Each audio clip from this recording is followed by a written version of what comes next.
పవన్ కళ్యాణ్ గారు చాలా చోట్ల వైసీపీకి ఓట్లేసే వారి మీద, ఇళ్ల మీద, మనుషుల మీద దాడి చేస్తూ ఉన్నారు. ఇది మంచి పద్ధతి కాదని నా అభిప్రాయం. ఎన్నో ఎలక్షన్లు చూసామండి. ఓడిపోయిన వారి మీద ఇప్పుడు దాడి చేసిన సందర్భాలు ఎప్పుడూ ఏ ప్రభుత్వం కూర్చోలేదు. నేను పర్సనల్గా చేయలేదు.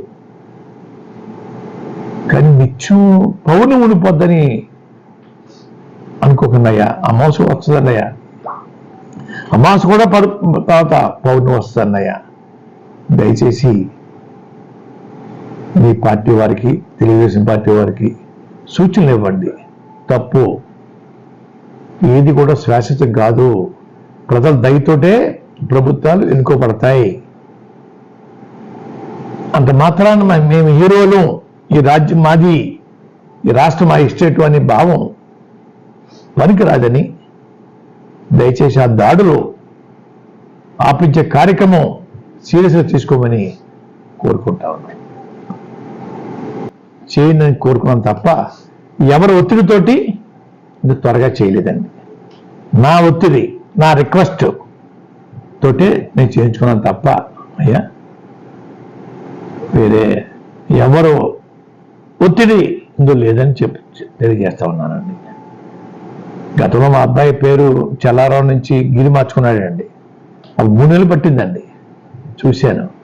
అలా కాదు, త్వరగా చేసి పెట్టమని అయ్యా రిక్వెస్ట్ చేస్తే అధికారులు స్పందించి చేసి పెట్టారండి. ఇందులో చేయించడానికి ఎవరు ఒత్తిడి లేదు సార్. నా అంతా నేను చేయించుకున్నాను సార్. అయ్యా పంపాలి సార్. ఇది గెజెట్ నోటిఫికేషన్ అవ్వాలి, గవర్నమెంట్ ప్రింటింగ్ ప్రెస్లో అవ్వాలి సార్. ఇది మన జిల్లా కాదు సార్. ఇది ఎంఆర్ఓ గారి సర్టిఫికేటు, ఎస్ఐ గారి సర్టిఫికేట్ తీసుకుని నేను సబ్మిట్ చేశాను సార్ అమరావతి ప్రింటింగ్ ప్రెస్కి. అక్కడ చేస్తే 2 సార్లు కొరియర్ వేసారు సార్. మళ్ళీ 2 సార్లు కాగితా కిందకు వచ్చేది సార్. మనిషి ఇచ్చి పంపించి, మనిషి ఇచ్చి తెప్పించుకొని, మళ్ళీ మనిషి ఇచ్చి మళ్ళీ సవరణ చేసుకుని మళ్ళీ నేను పంపించుకున్నాను సార్. అయ్యా ఎవరు ఒత్తిడి లేదు సార్. అయ్యా గవర్నమెంట్ గెజెట్లో ప్రింట్ చేసిన కాపీ మీకు అందజేశానండి. ఈ సందర్భంగా పేరు మార్పు కోసం ఎంతో ఒత్తిడి చేసిన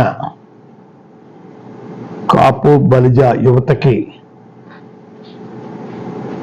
వాళ్ళందరూ నాకన్నా చిన్నవాళ్ళైనా వాళ్ళందరికీ ధన్యవాదాలు చెప్పుకుంటున్నానండి. నాకు స్వేచ్ఛ కలగజేసినందుకు చాలా ఆనందంగా ఉంది.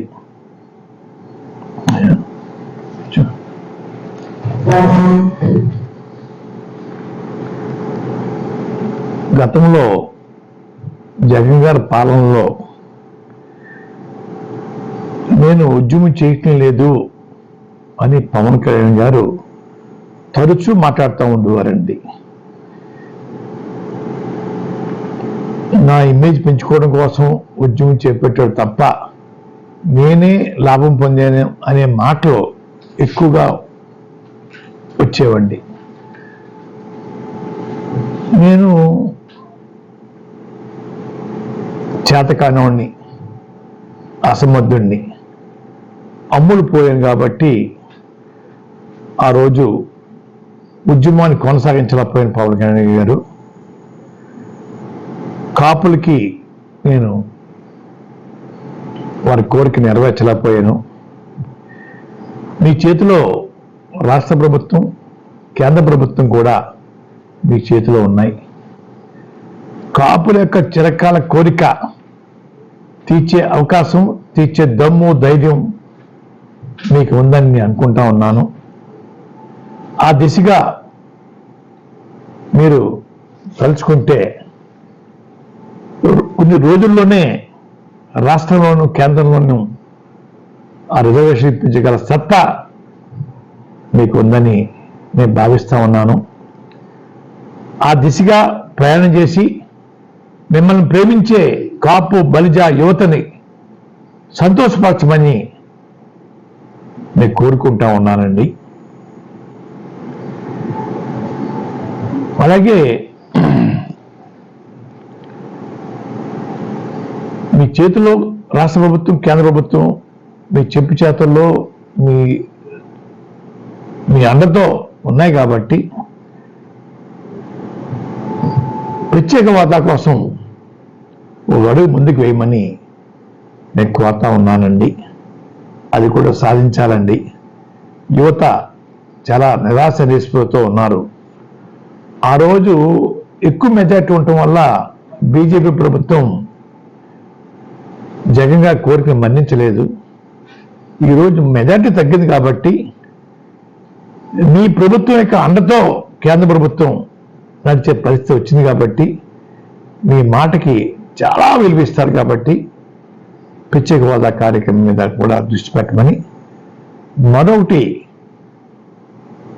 విశాఖ స్టీల్ ప్లాంట్ కోసం ఎందరో బలిదానం చేశారండి. ఎందరో, కొన్ని తెలిసి కొన్ని తెలియక, కొంచెం బయటకు వచ్చినాయి, కొన్ని బయట రాని ఉన్నాయండి. అలాగే చాలామంది ఆ రోజు గౌరవ శాసనసభ్యులు ఆ స్టీల్ ప్లాంట్ సాధన కోసం పదవులు త్యాగం చేశారండి. అటువంటి స్టీల్ ప్లాంట్ని ఈరోజు ప్రైవేటు పరం చేయడానికి గతంలోనే తీర్మానం చేశారు కేంద్రంలో. ఈరోజు మీ చేతిలో కేంద్ర ప్రభుత్వం ఒక కీలుబొమ్మ, మీరేం చెప్తా చేయవలసిందే వారు. కాబట్టి అది ప్రైవేట్ పరం అవ్వకుండా ప్రభుత్వం ఆధీనంలో ఉండేలాగా ప్రయత్నం చేయమని నేను కోరుతా ఉన్నానండి.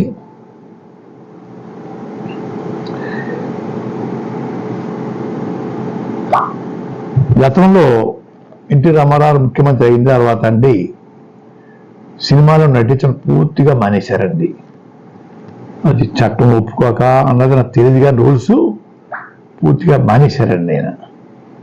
తర్వాత ఒక సినిమాలో నటించవలసి వస్తే కేంద్ర ప్రభుత్వ పర్మిషను, సుప్రీంకోర్టు పర్మిషను తీసుకుని ఒక సినిమాలో నటించారండి. మీరు కూడా పవన్ గారు వారి బాటలో పూర్తిగా సినిమా రంగాన్ని వదిలేసేసి ప్రజాసేవకి మీ జీవితాన్ని అంకితం చేయండి. ముఖ్యంగా కాపు యువత, బలిజ యువత, వారికి సేవ చేయండి. ఇక సినిమా రంగం పూర్తిగా వదులుకుంటే మంచిదని నా భావన అండి. అక్కడ ఇక్కడ రెండు కాళ్ళు వేయటం కష్టము. ఎన్టీ రామారావు గారు లాంటి వారే ఇక్కడే కొనసాగారండి. ఒక సినిమా మాత్రం పర్మిషన్ పుచ్చుకుని నటించారు. ఆ దాన్ని మీరు కూడా నడిస్తే బాగుంటుందని అభిప్రాయపడతా ఉన్నాను. దయచేసి పవన్ కళ్యాణ్ గారు, మిమ్మల్ని ప్రేమించే యువత నిత్యం బూతులు పెడతా ఉన్నారు మెసేజ్ల ద్వారా. ఇది మంచి పద్ధతి కాదని నా అభిప్రాయం. మీ భాషలో పెట్టాలి అనుకుంటే పెట్టించండి, బాధపడను. దానికన్నా ఒకటి చేయండి. మా కుటుంబంలో 7 ఉన్నాం. నేను, నా భార్య, నా పెద్ద కొడుకు, చిన్న కొడుకు, కోడలు, మనవడు. ఒకేసారి పంపించిన మనుషుల్ని చెప్పించేది మమ్మల్ని. మేమే అడ్డుపడం, మీ అనాథనం, నాకంటూ ఎవరు లేరు. అంతేగాని బూతులు మాట్లాడించడం ఆత్మని వినయపూర్వకంగా నేను కోరుకుంటా ఉన్నాను. దయచేసి ప్రత్యేక హోదా, స్టీల్ ప్లాంట్ విషయంలోనూ, బీసీ రిజర్వేషన్లోనూ మీ అడుగులు స్పీడ్గా పడాలని రాష్ట్ర ప్రజలు మిమ్మల్ని కోరుకున్నారు కాబట్టి వారికి ఆశలు నిరాశ కాకుండా చేయమని ఆ రోజు పిఠాపురం ఎన్నిక సందర్భంగా పవన్ కళ్యాణ్ గారి మీద సవాల్ చేశాను. ఓటమి చెందానండి. ఓటమి చెందితే పేరు మార్చుకుంటా అన్నాను. పేరు మార్పుకి దరఖాస్తు చేశాను. ప్రభుత్వం యాక్సెప్ట్ చేసిందండి. గెజెట్లో ప్రింట్ చేసిందండి. ఆ ప్రింట్ చేసిన కాపీ మీ అందరికీ సర్వ్ ఇస్తున్నాను. కాపీ